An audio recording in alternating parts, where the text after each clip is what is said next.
Meus irmãos, nós começamos há 2 domingos atrás uma série no livro de 1 Samuel. Temos estudado esse livro, começamos a estudar aí, e a gente tem falado que, como o livro é longo, a gente vai dividir o livro em blocos, em temporadas, e a primeira série nossa, a primeira temporada aqui da nossa série em 1 Samuel, vai até o capítulo 8 de Samuel, onde a gente vai ver a transição entre o sumo sacerdote Eli, que era o sumo sacerdote quando o livro começa, e como que Deus muda então, e coloca Samuel como grande líder espiritual da nação nesse período. Então, abra sua Bíblia em 1 Samuel capítulo 3, nós hoje iremos estudar e iremos ter o nosso tempo aqui de meditação na palavra, no capítulo 3 de 1 Samuel, que talvez seja aí uma das partes da história mais conhecida da vida de Samuel. E certamente você já deve ter visto essa parte da história em algum lugar. A gente vai estudar hoje, a gente não vai ler todo o texto agora no começo, a gente vai lendo conforme a gente vai avançando aqui na exposição. Mas eu quero começar fazendo algumas perguntas e eu quero que você pense profundamente nessas perguntas que eu vou fazer aqui para a gente começar esse momento. A primeira pergunta que eu quero te fazer é o seguinte: por que você acha que Deus te mantém vivo aqui nessa terra? A gente sabe que a vida está na mão de Deus. Que as pessoas nascem e as pessoas morrem debaixo da permissão e do controle de Deus. Isso significa que se nós estamos vivos ainda, é porque Deus nos mantém vivos aqui nessa terra. A pergunta é por quê? Para quê? Outra pergunta importante para você meditar é: você acha que Jesus tem uma missão específica para cada discípulo dele nesse mundo? A pergunta é a seguinte: Jesus, ele tem uma missão específica para mim, para você, para o seu irmão, para o seu marido, para a sua esposa, para os seus filhos? Uma missão específica para cada pessoa. Ele tem um propósito de vida para cada pessoa na face. A gente sabe que Deus nos chama para glorificá-lo em todas as coisas. Nós vivemos para a glória de Deus. Mas o ponto é o seguinte: Deus tem uma maneira específica através da qual Ele quer que eu glorifique Ele nesse mundo. Por que você ainda está aqui? Porque eu ainda estou aqui. Outra pergunta importante é: você já entendeu o propósito de Jesus para você? Você vive aqui nesse mundo com propósitos? Entendendo o que Deus quer de mim? E se dedicando para os propósitos de Deus para a minha vida? A pergunta que eu faço é a seguinte: como que entender isso muda a nossa vida? Como entender para que Deus me criou e qual é o propósito de Deus na minha vida? Como isso muda a maneira como eu vivo a minha vida? Por que eu estou fazendo essas perguntas? O tema meu dessa manhã, e eu quero estudar isso com você a partir de 1 Samuel 3, é: Jesus está te chamando. Talvez você não tenha dado muita atenção. Talvez você não está escutando. Mas Jesus está te chamando. A pergunta é: como você tem respondido ao chamado de Jesus? Jesus está te chamando, como você tem respondido ao chamado de Jesus? Antes de nós entrarmos no texto, vamos relembrar o que estava acontecendo aqui, para a gente entender melhor o texto de 1 Samuel capítulo 3. Eu não sei se você está acompanhando desde o começo, mas o livro de 1 Samuel começa numa época do povo de Israel, onde a situação ia de mal a pior. A sociedade estava completamente decadente, ninguém estava nem aí para Deus, coisas terríveis estavam acontecendo porque as pessoas tinham se afastado de Deus, e mesmo os grandes líderes espirituais da nação, que eram Eli e os seus filhos, eram homens ímpios, que não se preocupavam e não amavam ao Senhor. E eles mesmos, aqueles que deveriam guiar a nação de Deus nos caminhos do Senhor, estavam usando a sua posição para desviar a nação dos caminhos do Senhor. Diante desse cenário caótico, terrível, corrupto, Deus levanta uma mulher estéril, Ana, e isso é Samuel capítulo 1, que se coloca diante do Senhor e diz o seguinte: Senhor, se o Senhor me der um filho, eu prometo que eu vou consagrá-lo ao Senhor para sempre. Deus dá um filho para ela. E ela de fato faz isso. Ela pega o seu filho Samuel e com mais ou menos uns 3 anos leva ele ao templo, entrega para o sumo sacerdote, que não era um homem lá tão comprometido com Deus, mas ela entrega para ele e fala: eu dediquei o meu filho ao Senhor. E agora eu estou trazendo aqui porque eu quero que ele seja um servo do Senhor. E em meio a toda essa situação caótica da sociedade, a gente leu aqui capítulo 1 e capítulo 2, o texto vai falando que esse menino, que nasceu dessa mulher estéril, de maneira milagrosa, ele vai crescendo, servindo ao Senhor, conhecendo ao Senhor. Numa sociedade ímpia, numa sociedade corrupta, onde ninguém está nem aí para Deus, tem um rapazinho lá, um menino, que desde pequeno ele teme ao Senhor. E ele cresce se consagrando ao Senhor e buscando ao Senhor. E 1 Samuel capítulo 3 vai nos mostrar como que tudo começou a mudar então naquela nação. Até então estava assim, a nação caótica, Samuel lá crescendo no Senhor, mas tudo estava caótico ainda. 1 Samuel capítulo 3 é um marco na história da nação de Israel, e um marco no livro de 1 Samuel, porque é a partir daqui onde Deus começa a mudar essa sociedade, onde Deus começa a mudar essa realidade. E tudo começa com Deus chamando Samuel. Samuel, Samuel. E aqui o que a gente vai ver, a gente pode dividir esse capítulo em 3 partes, a gente vai ver isso rapidinho. Capítulo, versos 1 a 10 de 1 Samuel 3 vai falar de Deus chamando Samuel.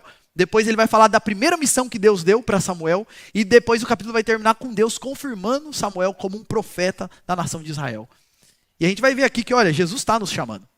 E a pergunta é como a gente tem respondido ao chamado de Jesus. O texto começa então, 1 Samuel capítulo 3, versos 1 a 10, eu vou ler primeiro. O texto começa dizendo o seguinte: o menino Samuel servia o Senhor diante de Eli. Naqueles dias, a palavra do Senhor era muito rara. As visões não eram frequentes. Certo dia, o sacerdote Eli, cujos olhos já começavam a escurecer-se, a ponto de não poder ver, estava deitado no lugar de costume. Também Samuel estava deitado no templo do Senhor, onde estava a arca da aliança. Antes que a lâmpada de Deus se apagasse, o Senhor chamou o menino: Samuel, Samuel. Este respondeu: eis-me aqui. Então correu para onde estava Eli e disse: eis-me aqui, porque o Senhor me chamou. Mas Eli respondeu: eu não chamei você, vá deitar. Ele foi e se deitou. O Senhor tornou a chamar: Samuel. Este se levantou, foi até Eli e disse: eis-me aqui, porque você me chamou. Mas Eli respondeu: meu filho, eu não chamei você, vai deitar. Porém Samuel ainda não conhecia o Senhor, e a palavra do Senhor ainda não havia sido manifestada a ele. E o Senhor chamou Samuel pela terceira vez. Ele se levantou, foi até Eli e disse: eis-me aqui, porque você me chamou. Então Eli entendeu que era o Senhor quem chamava o menino. Por isso, ele disse a Samuel: vá deitar. Se alguém chamar, diga: fala, Senhor, porque o teu servo ouve. E Samuel foi para o seu lugar e se deitou. Então o Senhor veio e ali esteve, e chamou como das outras vezes: Samuel, Samuel. Este respondeu: fala, porque o teu servo ouve. Meus irmãos, nós vemos aqui, e uma primeira parte que a gente vê nesse texto é Deus chamando Samuel pelo nome. Esse é o nosso Deus. Ele é um Deus que chama as pessoas pelo nome. O texto começa, se você prestou atenção na leitura, mostrando como que a nação chegou no fundo do poço. A nação estava vivendo um tempo caótico. Como que eles chegaram nessa situação tão caótica? O verso 1 vai dizer o seguinte: naqueles dias a palavra do Senhor era muito rara. As visões não eram frequentes. O que aconteceu foi que é o seguinte: o povo se afastou da palavra do Senhor. O povo se afastou da voz de Deus. E o que isso começou a produzir na sociedade? Caos, coisas terríveis, corrupção. As coisas começaram a se afundar cada vez mais. E é assim até hoje, né? A gente sabe que é assim. Quanto mais nós nos afastamos da voz do Senhor nas nossas vidas, mais as nossas vidas e a nossa família vai ficando caótico. Essa é a realidade. E isso a gente vê em outros textos da Bíblia. Por exemplo, Provérbios 29, 18. Não havendo profecia, não havendo Deus falando, não havendo atenção para a voz de Deus, o que acontece? O povo se corrompe. Essa é a realidade, e foi assim que eles chegaram no fundo do poço. Porque a realidade, a gente já viu isso, é que toda a nação, inclusive os sacerdotes, que eram os líderes, que eram para aqueles que era para ser aqueles que davam importância para as coisas de Deus, eles haviam se afastado da palavra de Deus. Eles haviam se afastado da voz do Senhor. E não é que eles não tinham acesso, porque naquela época eles já tinham os 5 primeiros livros da Bíblia escritos, mas eles não davam importância. Eles até tinham acesso, eles até sabiam o que Deus queria, mas eles não estavam muito preocupados com isso. Eles não davam atenção para isso. E isso foi colocando a nação nessa situação caótica. E aí o narrador vai construir, e é muito legal isso daqui, se a gente prestar atenção nos detalhes, o narrador vai construir um cenário que fala muito sobre como estava a nação de Israel. Se você prestou atenção aí e prestou atenção nos detalhes, o texto vai começar dizendo o seguinte, que um dia Eli estava deitado, e Eli já estava praticamente cego. A visão dele estava se escurecendo, e ele já não estava conseguindo enxergar muita coisa. E aqui, gente, isso daqui é uma figura de como estava a nação naquela época. A nação estava cega. E Eli, o grande líder, isso mostra como que estava a situação da nação naquela época. O texto vai dizer que a lâmpada do templo já estava para se apagar. Samuel estava deitado no templo, e a lâmpada, antes que a lâmpada se apagasse, porque essa era a situação da nação também, estava apagando. E aqui só uma informação, na época do templo, você tinha toda aquela estrutura que Deus mandou construir, do tabernáculo e tudo mais, e lá no tabernáculo tinha uma luminária, tinha um candelabro grande com várias velas, e a ordem era que sempre que o sol se punha, você acendia as velas para ficar até o outro dia lá dentro, sempre tinha que estar iluminado. Então, quando acabava a luz do sol, você acendia as velas e ficava iluminado até o outro dia, para sempre, a ideia de que o lugar de Deus é sempre um lugar de luz. Mas até a lâmpada estava, antes dela se apagar, estava apagando. A nação estava complicada, a sociedade estava decadente. Mas, em meio a toda essa sociedade decadente, tem um menino que está dormindo do lado da Arca da Aliança. E aqui, gente, a Arca da Aliança, e o texto vai falar de Samuel, a Arca da Aliança é um dos símbolos do Antigo Testamento da presença de Deus. Isso daqui é bonito. A nação decadente, o sacerdote já cego, a lâmpada para se apagar, mas tem um menino lá que está perto de Deus. Tem um menino lá que está na presença de Deus, e ele até dorme na presença de Deus. E esse menino, que é uma pessoa assim, que completamente diferente da nação que está lá, diante de Deus, para esse menino Deus vai e chama, Samuel, Samuel. E o chama, a gente vai ver aqui, para ser um profeta, para ser quem? Aquele que vai anunciar a palavra do Senhor. A palavra estava rara. A sociedade estava decadente. Então Deus levanta alguém para falar da palavra dele no meio daquele povo que não conhecia mais a ele. É isso que a gente vai ver isso acontecer. E, gente, é sempre assim, presta atenção numa coisa. É sempre assim que Deus traz luz na minha vida e na sua vida. Ele levanta pessoas para anunciar a palavra dele. A luz de Deus entra na nossa vida. E Deus começa a restaurar a nossa vida e a nossa caminhada por meio da palavra dele. E quando a gente não está dando atenção para a palavra, ele vai levantar pessoas para falar dessa palavra.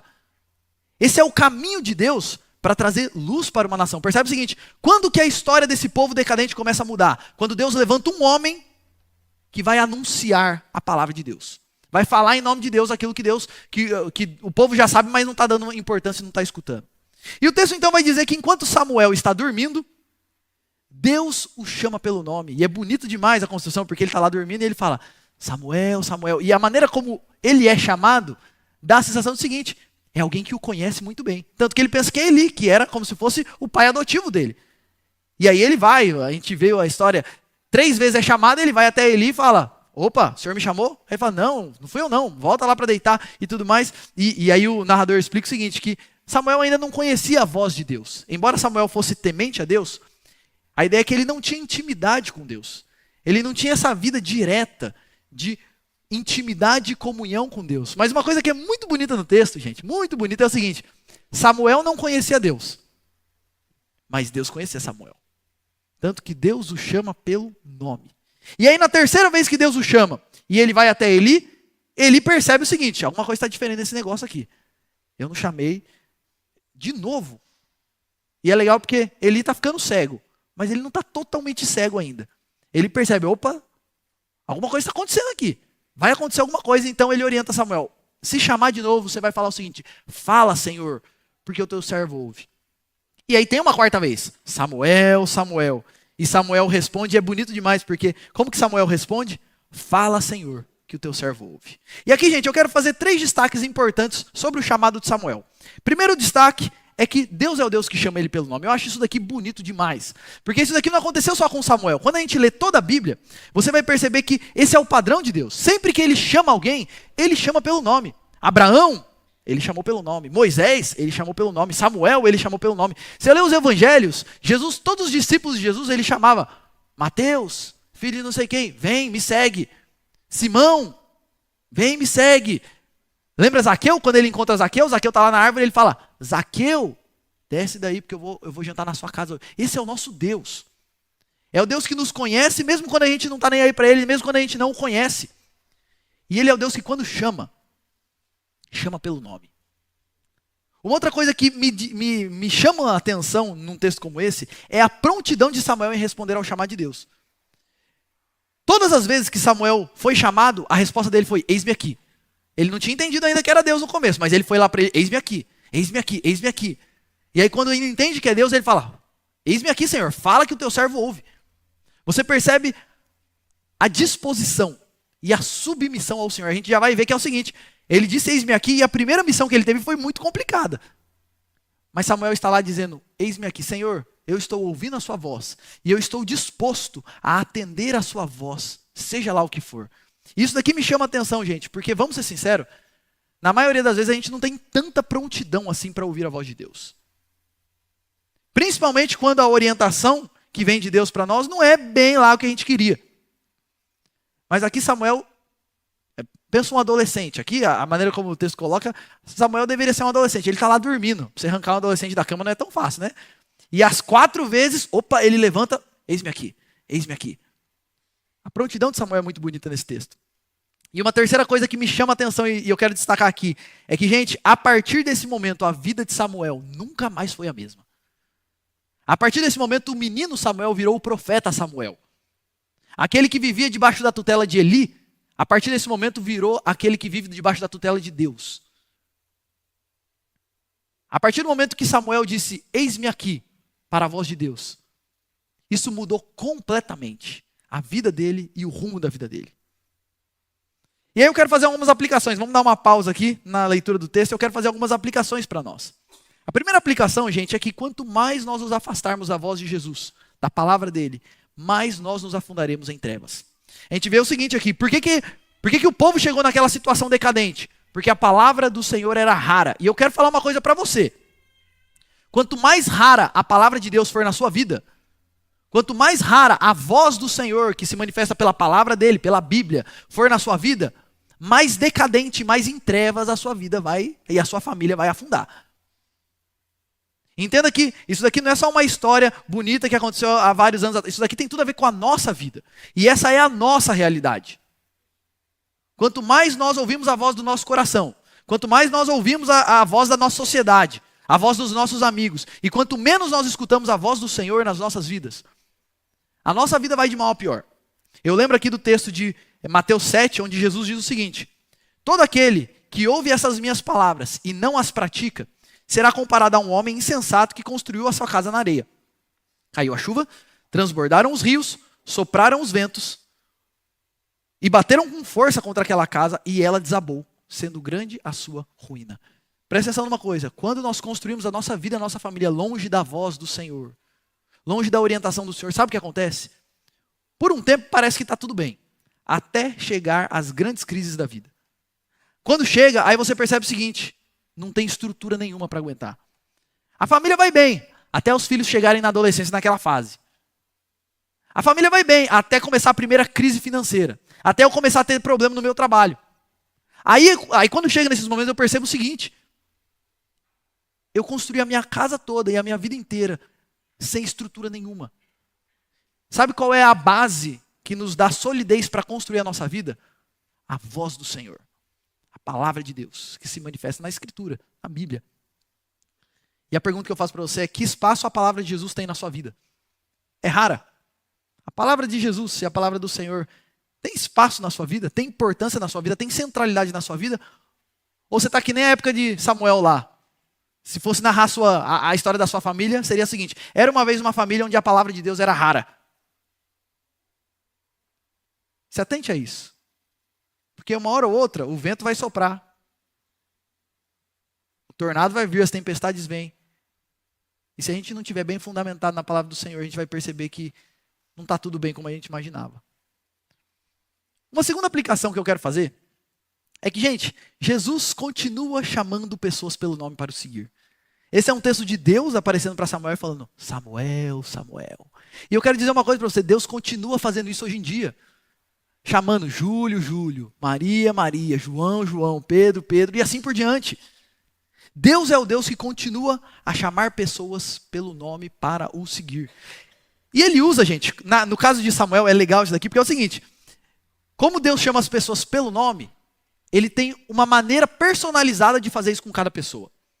Como é que ele fez com Samuel? Samuel estava lá dormindo e ele quis fazer isso de maneira audível, que Samuel ouviu. Mas o ponto é o seguinte: Deus age de maneira diferente com as pessoas diferentes, porque ele trata as pessoas individualmente. Ele age com cada um de um jeito. Então, com algumas pessoas, por exemplo, Deus chama e Deus usa. E aqui, quando eu falo do chamado de Deus, eu estou falando o seguinte: aquele momento da nossa vida, onde de maneira muito clara,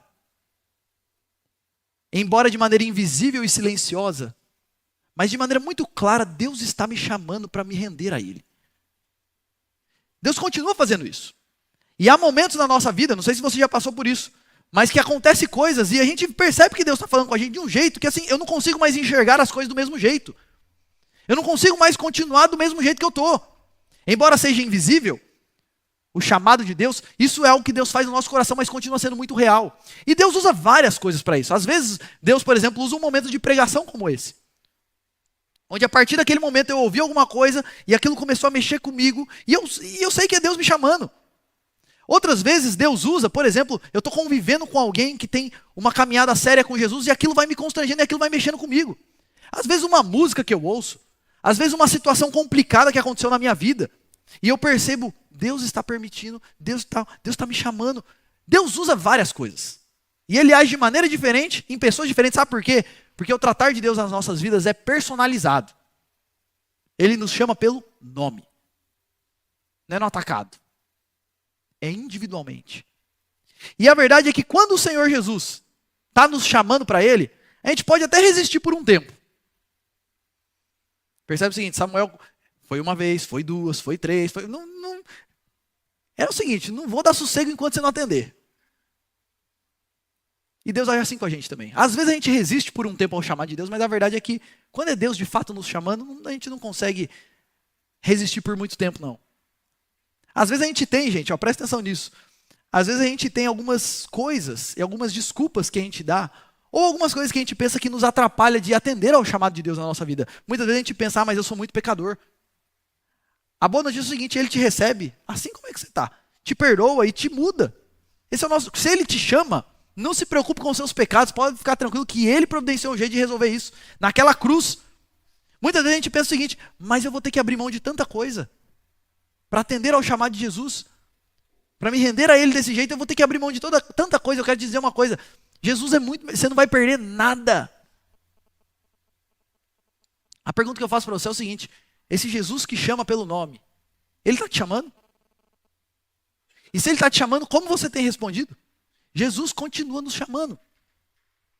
E se Ele está te chamando para se render a Ele, não perca tempo não. E eu quero fazer aqui o papel, igual Eli chegou para Samuel e falou o seguinte, é Deus te chamando, diga eis-me aqui. Eu falo para você, é o Senhor te chamando. Olhe para Ele e diga eis-me aqui, Senhor. Renda-se a Ele. Jesus está nos chamando. Esse é o nosso Cristo, que nos chama pelo nome. Uma terceira aplicação que eu quero fazer é o seguinte.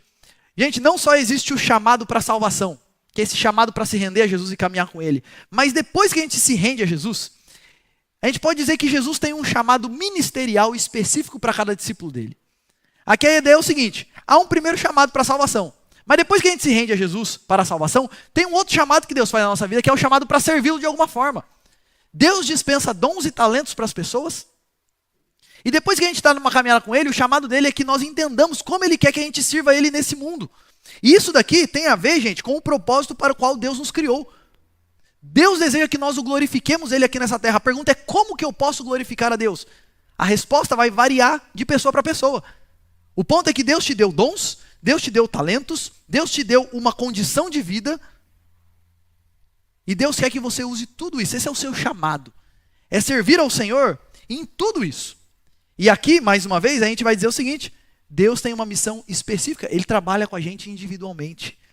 A missão que Ele tem para mim não é a mesma que Ele tem para você, que não é a mesma que Ele tem para o outro, que não é a mesma que Ele tem para o outro. Ele tem algo individualizado e personalizado para cada pessoa. Ele é o Deus que nos chama pelo nome. E nos trata de maneira individual. Gente, Deus nos chama. E Deus está nos chamando para servi-lo na sociedade. E para você que está aqui, pense nos dons e talentos que Deus te deu profissionalmente falando.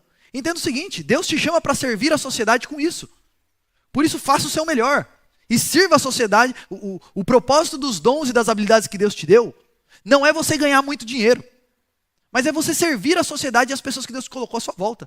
O dinheiro vem como consequência disso, mas esse não é o foco principal. Deus te chama para servi-lo e glorificá-lo aqui na terra com o seu trabalho. Não só no seu trabalho, mas na sua família. Se você é casado, Deus te chama para ser marido. Deus te chama para ser uma esposa. Se você tem filhos, Deus te chama para ser pai. Deus te chama para ser mãe. E entender o chamado de Deus faz parte de viver a missão de Deus para você. Entender o seguinte, Deus me chamou para ser mãe desses meninos. Deus me chamou para ser pai desses meninos. Então eu quero atender, eis-me aqui, Senhor. Ou Deus me chamou para ser marido dessa mulher, não da outra. Às vezes a gente está casado e a gente fica pensando, se meu marido fosse assim, eu queria tanto que o meu marido fosse que nem... Então Deus te chama para ser marido desse daí. Assuma isso. Fala, eis-me aqui, Senhor. Deus te chama para ser esposa desse daí. Para ser marido dessa daí. Diga, eis-me aqui, Senhor. Deus tem um chamado para nós com relação à nossa família. E Deus também tem um chamado para nós na igreja, gente. Para servir ao Senhor na igreja. De várias formas. Na igreja a gente tem vários ministérios. Você pode trabalhar com criança, com adolescente, com jovem. Enfim, tem música, tem... O ponto é o seguinte. Entenda isso. Se você já ouviu o chamado de Jesus para a salvação, o próximo passo é o seguinte. Ele te chama para servir de alguma forma. Assim como ele estava chamando Samuel. Samuel já caminhava aqui com o Senhor, mas o chamado dele aqui tem a ver o seguinte. Eu tenho uma missão para você na nação. Eu quero que você me sirva dessa forma. E a pergunta é o seguinte. Como você tem respondido ao chamado do Senhor, ao chamado ministerial do Senhor para você? Existe o chamado para a salvação. E existe o chamado para o ministério. Como você tem respondido ao chamado ministerial de Deus para você? E aqui eu vou colocar 4 opções para você ver em qual dos 4 você está aí. Primeiro, você não está atendendo? Está adiando? Está rejeitando ou está adiando? Ah, não, mas minha vida está muito complicada nesse momento. Ou, ah, não, eu tenho tanta coisa mais importante para fazer. Ou você até ajuda, mas não com muito compromisso. Assim, quando dá eu vou, quando não dá eu vou. Ou você já entendeu que esse é o propósito da vida, mas você ainda está entendendo o seguinte. Olha, Deus, eu não sei direito ainda onde o Senhor quer que eu te sirva. Então eu estou servindo aí. Estou me envolvendo aí, vamos ver. E aí me ajuda a entender exatamente onde o Senhor me quer. E existem aqueles que já entenderam o seu chamado e vivem para isso. Lembre-se, Deus tem um chamado específico para cada um, gente. Deus tem um chamado específico para cada um. E aqui vem uma outra aplicação importante, é o seguinte, preste atenção nisso. Você não vai viver uma vida plena e com propósitos aqui nessa terra, a menos que você entenda e atenda ao seu chamado. Viver uma vida com propósito aqui na terra, uma vida onde a gente olha e fala, vale a pena viver essa vida, passa por você entender, Deus me chamou para isso. Deus quer que eu sirva a Ele e as pessoas assim. Eis-me aqui, Senhor. Deus tem algo para a gente, Deus tem algo para você, Deus tem algo para mim. E eu quero te dizer uma coisa, mesmo que você conquiste o mundo, se você não estiver no centro da vontade do Senhor, você não vai estar bem, não. Se você não entender o propósito de Deus para você, e não atender ao chamado de Deus para você, você pode ganhar muito dinheiro, ter casa, carro, conquistar o mundo. Não vai estar tudo bem. A pergunta continua sendo, como você tem respondido ao chamado de Jesus? Prontidão? Mais ou menos? Como você tem respondido ao chamado do nosso Deus? E eu quero só falar mais uma coisinha antes de passar aqui para o resto do texto. É que é muito comum pessoas chegarem em mim, e aí eu falando agora aqui da estrutura da igreja. As pessoas chegarem em mim e falam assim, nossa, Júlio, seria muito legal se a gente tivesse tal coisa na igreja. Nossa, Júlio, seria muito legal se tivesse tal coisa na igreja. Deixa eu te falar uma coisa, meu irmão. Se não tem e Deus está colocando isso no seu coração, Deus está te chamando para fazer isso. Deus está te chamando para começar coisas novas. Comece. Ouça o chamado de Deus. Envolva-se, sirva. E você vai ver que a sua vida nunca mais vai ser a mesma, como a vida de Samuel nunca mais foi a mesma. O ponto aqui é dizer o seguinte, Samuel entendeu, mas ele não só entendeu, mas ele atendeu. E entender o chamado e atender ao chamado de Jesus vai mudar a sua vida para sempre. Se você disser ao Senhor, eis-me aqui, Senhor, você vai ver que Ele vai fazer todo o resto.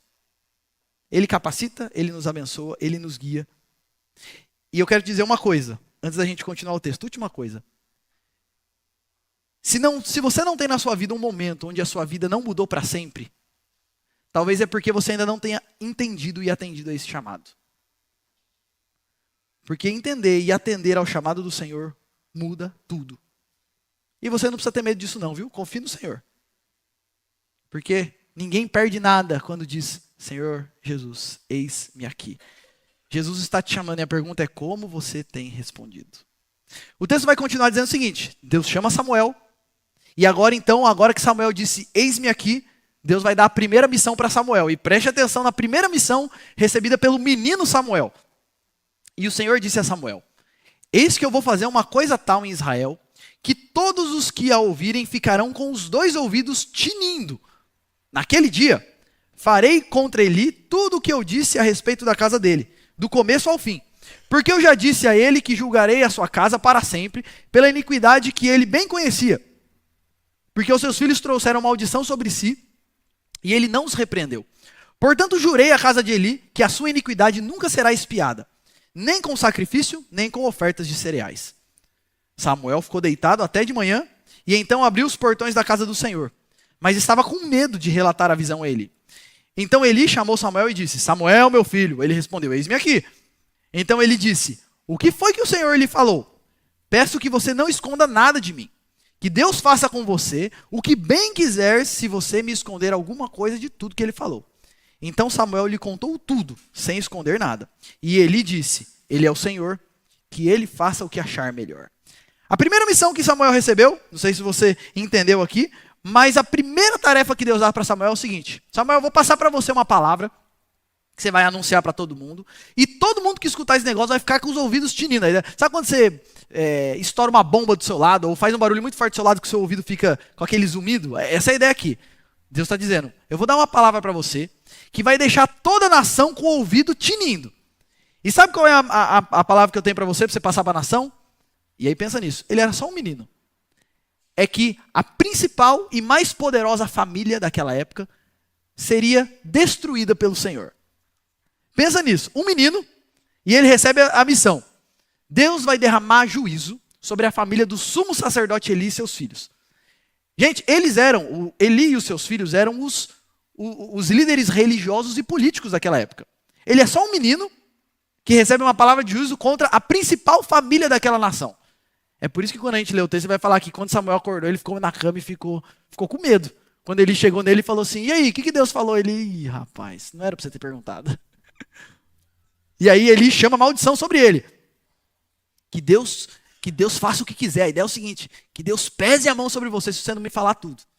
E então Samuel fala tudo que ele falou. E gente, eu não sei se você prestou atenção, mas a mensagem de Deus para Samuel, ela termina de modo dramático. Ela fala o seguinte: olha, eu vou fazer tudo que eu falei que eu faria. Lembra que no capítulo 2, Deus tinha levantado já um profeta sem nome que falou: eu vou trazer juízo sobre essa casa.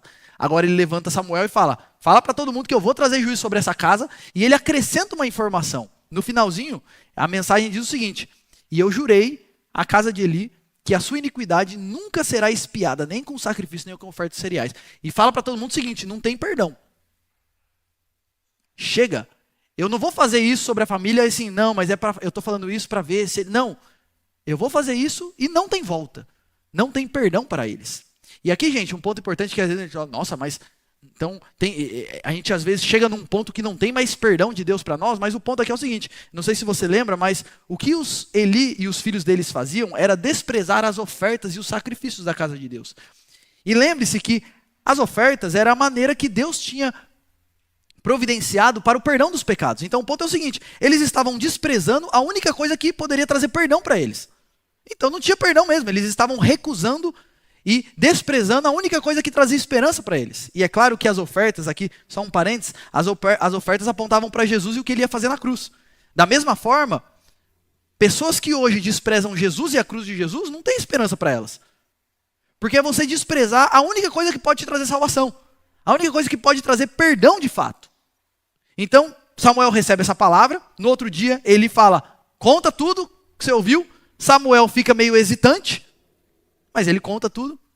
E aí o texto termina dizendo que apesar de Eli ser esse homem que não repreendia os filhos, etc. Sabe aquela pessoa que quando fica velha, ela parece que começa a fazer uma revisão de vida e começa a falar: puxa, errei muito. Parece que Eli tá assim aqui, ele já tá velhinho, ele tá olhando e falando: nossa, fiz muita coisa errada na vida. Porque quando ele recebe essa palavra, ele diz o seguinte: ele é o Senhor, que ele faça o que ele achar melhor.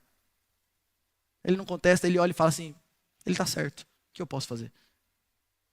E aí o texto vai continuar, Deus chamando Samuel, Samuel respondendo ao Senhor, e pensa, Deus chamou Eli e os seus filhos a vida inteira, e eles não ouviram a voz do Senhor Jesus. E aí o texto vai terminar então, dizendo o seguinte, falando que depois de todo esse feito, Deus então começa a confirmar Samuel como um grande profeta da nação. O texto termina dizendo o seguinte: Samuel crescia e o Senhor estava com ele e não deixou que nenhuma das suas palavras caíssem por terra. Todo Israel, desde Dan até Berseba, reconheceu que Samuel estava confirmado como profeta do Senhor.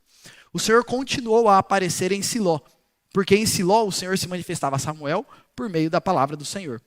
E aí o comecinho do capítulo 4, verso 1, a palavra de Samuel veio a todo Israel. E é legal porque o texto termina dizendo o seguinte, que Deus confirma Samuel como um grande profeta dele diante de toda a nação. E aqui, quando a gente para pensar na história de Samuel, é legal, porque desde que ele nasceu, Deus estava com ele, Deus estava cuidando dele, Deus estava preparando ele, e o texto vai falando que Samuel está crescendo na presença do Senhor. Samuel está crescendo, e agora Deus então o chama, faz dele um profeta diante de toda a nação, E o confirma como profeta, porque o texto vai dizer o seguinte: a reputação de Samuel se espalhou por toda a nação, e tudo que Samuel falava, Deus confirmava. Ele vai falar que a reputação dele se espalhou de Dan até Berseba, e aqui a ideia de Dan até Berseba é o seguinte: uma fica numa extremidade de Israel, outra, a ideia é o seguinte: de norte a sul, todo Israel então começou a olhar para Samuel como um homem de Deus, como um profeta de Deus. E aqui, gente, uma informação interessante para a gente pensar é que é a primeira vez, desde Moisés, isso daqui, Moisés viveu 400 anos antes de Samuel. É a primeira vez que Israel tem um profeta nacional. Um homem de Deus reconhecido nacionalmente desde Moisés. Então, Samuel é um homem importante na história de Israel, porque é o primeiro grande profeta que Deus está levantando depois de Moisés. E o texto vai dizer que tudo que ele falava, Deus confirmava. E presta atenção, aqui mais uma vez um parênteses. Esse daqui é o teste, tá, gente? A gente vê muitos homens aí que se pronunciam como homens de Deus, homens que falam o nome de Deus. Sabe como é o teste para você saber se é um homem de Deus mesmo? O que ele fala, acontece mesmo? Primeiro, o que ele fala tá em harmonia com a palavra de Deus? Ou o que ele fala é contrário à palavra de Deus? E segundo, as coisas que ele fala além da palavra, acontece. Porque a gente vive numa época que é o seguinte: se o homem dá uma palavra para você e não acontece, é porque você não teve fé o suficiente. Ou se ele era uma palavra ruim e não aconteceu a palavra ruim, é porque ele orou por você e Deus então desviou a maldição da sua vida. Então é o seguinte: o homem de Deus, o que ele fala, se é de Deus, vai acontecer. É isso que Deus fala que, olha, ele sustentava a palavra de Samuel e tudo que Samuel falava acontecia. Esse é um homem de Deus. E aqui, gente, uma informação importante ainda sobre essa questão de profetas é que o papel principal do profeta naquela época não era adivinhar o futuro. Embora você tinha algumas coisas nesse sentido, todas as profecias que você tem com relação ao futuro na vida dos profetas sempre tinha a ver com alguma coisa da história da redenção e com a vinda de Jesus. É interessante porque você não vai ver, ou você vai ver muito raramente os profetas se levantando para falar de alguma questãozinha particular e assim, não relevante da vida de alguém, como a gente vê por aí. Os profetas, eles eram levantados, e quando eles profetizavam de coisas futuras, sempre tinha a ver com coisas que estavam relacionadas com Jesus e com a vinda de Jesus, porque o profeta ele está lá para falar do plano da redenção, daquilo que Deus está fazendo na história. Mas o papel principal do profeta era olhar para o povo e dizer o seguinte: vocês não estão fazendo o que Deus falou que é para vocês fazerem. Deus tinha formado a nação e colocado os sacerdotes para fazer esse papel. Quando todo mundo falhava, Deus levantava o profeta, que era um homem de fora da estrutura normal daquela época, com o objetivo de olhar para o povo e chamar o povo ao arrependimento. O papel do profeta não era adivinhar o futuro, mas era olhar e falar o seguinte: Deus deixou isso daqui, vocês não estão cumprindo. Olha aqui, se arrependam, voltem para os caminhos do Senhor. Esse era o papel dos profetas que Deus levantava quando os líderes falhavam. Então Samuel está sendo levantado, pensa nisso, Samuel não é da família sumo sacerdotal. Samuel é uma pessoa de fora do sistema. Mas quando todo o sistema falha, então Deus levanta essas pessoas de fora do sistema para chamar o povo ao arrependimento. E um destaque que eu quero fazer é que o capítulo 3 termina de um modo completamente diferente de como ele começou. Lembra que o capítulo 3 começou dizendo o seguinte: naquele tempo, a palavra do Senhor era rara. Como que o capítulo termina dizendo? O Senhor continuou a aparecer em Siló, porque em Siló o Senhor se manifestava a Samuel, e por meio da palavra do Senhor, e a palavra de Samuel veio a todo Israel. Olha que coisa bonita. O capítulo começa dizendo a palavra era rara, e agora ele termina dizendo o seguinte: Deus começou a se manifestar, e a palavra do Senhor agora se espalha por meio de Samuel a todo Israel. Aquela palavra que era rara, agora começa a se disseminar. E é assim que Deus começa a renovar a nação de Israel. E aqui, gente, eu quero fazer mais algumas aplicações para as nossas vidas. Primeira coisa, a gente está falando do chamado de Deus para nós, a gente precisa entender o seguinte: para atender ao chamado de Deus, a gente precisa estar disposto a enfrentar algumas dificuldades. Pensa assim, Samuel é um menininho, sei lá, talvez um adolescente, a gente não sabe quantos anos ele tinha. A primeira missão que ele recebe talvez seja a mais difícil da vida dele. Ele tem que trazer uma palavra de juízo contra o mais poderoso da nação. E isso vai acontecer de novo futuramente, quando Saul subir ao trono como rei, e Deus usar Samuel para dizer o seguinte: Deus está tirando o trono da sua mão e vai colocar o trono na mão de outro, porque você rejeitou o Senhor. Deus deu a ele muitas missões complicadas, e a gente tem que entender isso. Atender ao chamado do Senhor, para atender ao chamado do Senhor, nós precisamos estar dispostos a passar por algumas situações que são muitas vezes desconfortáveis. A gente precisa estar disposto a abrir mão dos nossos pecados. A gente precisa estar disposto a abrir mão muitas vezes dos nossos sonhos, porque os nossos sonhos eles não estão em harmonia com o chamado do Senhor para nós. E na maioria das vezes a gente tem que abrir mão, porque é o seguinte: na grande maioria das vezes os nossos sonhos têm a ver com coisas terrenas. E Deus tem propósitos para nós que têm a ver com coisas eternas. Então, boa parte das vezes, se não na maioria das vezes, para atender ao chamado do Senhor, a gente vai ter que se dispor a abrir mão de alguns sonhos nossos. Nós também vamos precisar estar dispostos a parecer loucos aos olhos do mundo. Eu lembro aqui de uma família que eu visitei uma vez. Uma vez eu visitei tribos indígenas, e aí eu fiquei lá numa tribo, no meio do mato, lá na casa de alguns missionários. E uma coisa que me surpreendeu demais, era um casal de americanos, e os dois eram pessoas assim, altamente capazes e estudadas, tanto que eles tinham gastado os seus últimos 30 anos no meio de uma tribo Waiwai, estudando a língua e produzindo material para os índios naquela língua, para treinar liderança, para treinar pastores naquelas tribos e assim por diante. Eles tinham gastado a maior parte da vida deles ali. E eu lembro deles, gente, uma coisa que me surpreendeu demais é o seguinte, eu fiquei pensando nisso. Eram homens, era um casal, né? Que se eles estivessem em qualquer lugar, eles iam ganhar muito dinheiro. Porque eram pessoas extremamente capacitadas, estudadas, tinham mestrado, tinham cursos e etc. Principalmente nessa área linguística. E eles gastaram toda a vida deles enfiado no meio de uma tribo, servindo ao Senhor. E eu lembro, uma vez a gente estava jantando em volta da mesa lá, e eles falaram o seguinte, olha, uma coisa que a gente estava conversando esse negócio de chamada e tal, e aí eles falaram assim que eles tinham 4 filhos, os 4 filhos eles criaram na tribo, mas os filhos já tinham crescido, voltado para os Estados Unidos, se casado, e eles estavam começando a ter filhos, os filhos dele. Então eles estavam começando a ter netos. E eles disseram o seguinte, olha, o desejo do nosso coração era estar lá nos Estados Unidos agora, para acompanhar o crescimento dos nossos netos. Mas a gente tem uma convicção, Deus nos chamou para estar aqui. E não tem lugar melhor para estar senão fazendo o que Deus quer que a gente faça. A gente tem que estar disposto. E uma pessoa do mundo olha para isso e fala, que loucura é essa? Que desperdício. A gente tem que estar disposto. Para atender ao chamado do Senhor, a gente tem que estar disposto, inclusive, a parecer meio doido para as pessoas à nossa volta. E entenda isso, não é porque a gente está fazendo a vontade de Deus que vai dar tudo certo na nossa vida. Que a gente está imune às dificuldades e aos sofrimentos da vida, não. Porque Deus é o Deus que trabalha em meio aos sofrimentos, e saiba disso, apesar de tudo, a melhor vida que a gente pode viver é cumprindo o propósito de Deus para as nossas vidas. E a pergunta é o seguinte, você está disposto? Jesus está te chamando. Ou você tem olhado para trás? Porque há muitas pessoas que começam firme nessa caminhada, mas depois de um tempinho começam a olhar para trás e ficar, começa bem, mas depois abandona no meio do caminho. A pergunta é, o Senhor está chamando, você está disposto? Uma segunda aplicação aqui nessa parte final que eu quero fazer, gente, é que, puxa, o segredo de uma vida abundante é caminhar com o Senhor. O que Samuel tinha? Qual que era o diferencial de Samuel? Sabe qual que era? Ele caminhava com o Senhor. Samuel não era de família importante, Samuel não era rico, Samuel era alguém que não fazia parte do sistema, era alguém que aparentemente não era ninguém. O que ele tinha? Qual que era o diferencial dele? Sabe qual que era? Samuel caminhava com o Senhor. Ele desenvolvia uma vida de piedade, servindo ao Senhor. Entenda o seguinte, o que garante a gente na vida não é o nosso talento, não é o nosso desenvolvimento, não é o nosso dinheiro. O que nos garante na vida é Jesus Cristo, é caminhar com Ele. É isso que fortalece a nossa vida, é isso que traz firmeza para a nossa família. Esse é o segredo da vida. É render-se a Cristo e caminhar com Ele, servir a Ele. E viver na direção dEle. Esse é o segredo de uma família e de uma vida abundante. Uma vida e uma família pautada e direcionada pela voz do Senhor. Uma outra coisa que eu penso, de aplicação ainda nesse ponto, é que, gente, uma coisa que fica muito clara nesse texto, é que Deus traz renovo e transformação em momentos de crise por meio da sua palavra. Isso é muito claro nesse texto. A sociedade estava assim porque a palavra de Deus era rara, e Deus começa a mudar tudo quando Ele levanta um homem que vai levar a palavra de Deus para toda a nação.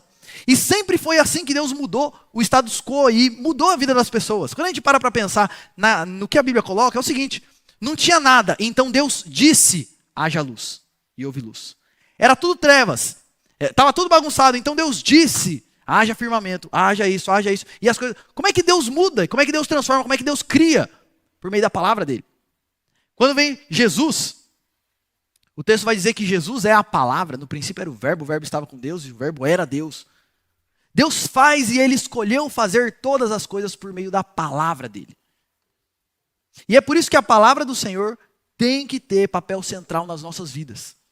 Eu lembro aqui de Salmo 19, 7, 8, que diz o seguinte: a lei do Senhor é perfeita e restaura a alma. Olha só a lei do Senhor, a palavra de Deus, a voz de Deus, ela é perfeita e restaura a alma. O testemunho do Senhor é fiel e dá sabedoria aos simples. Os preceitos do Senhor são retos e alegram o coração. O mandamento do Senhor é puro e ilumina os olhos. Essa é a palavra de Deus, é isso que Deus usa para mudar uma sociedade decadente. É legal isso daqui porque assim, quando estava todo mundo longe de Deus, o que Deus fez? Levantou um homem para fazer um monte de milagre lá? Não. Levantou um homem para falar da parte de Deus para o povo.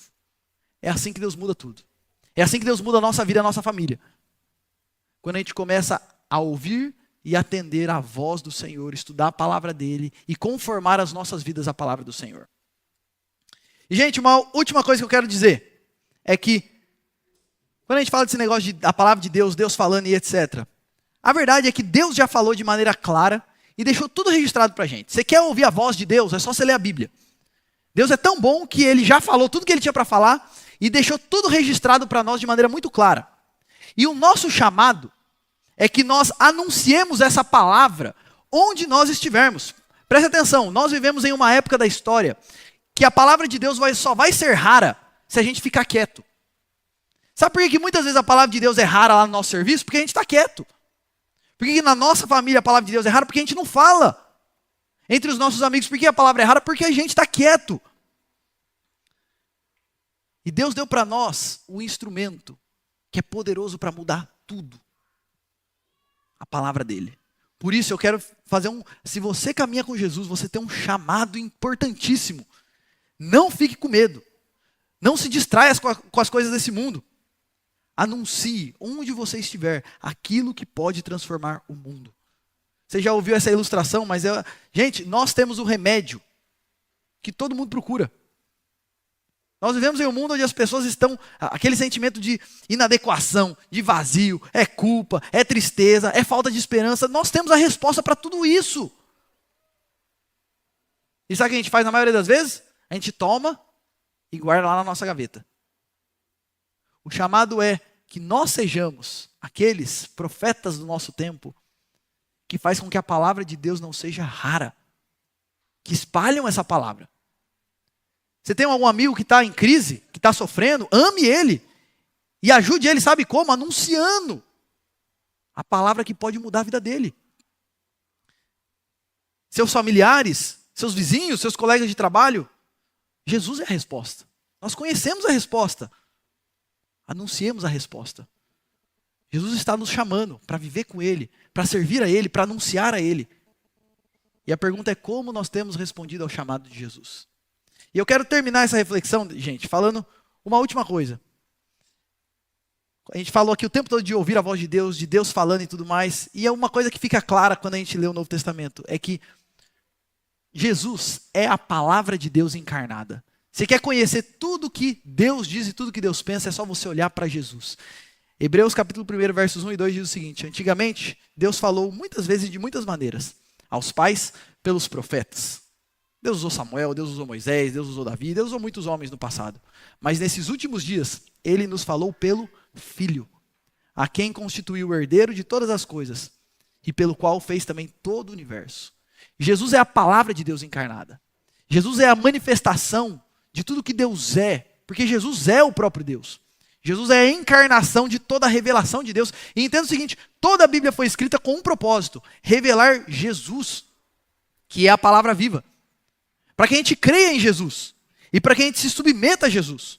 Porque esse Jesus é o caminho, é a verdade, é a vida. É Ele quem nos chama, é Ele quem nos revela os planos de Deus para nós.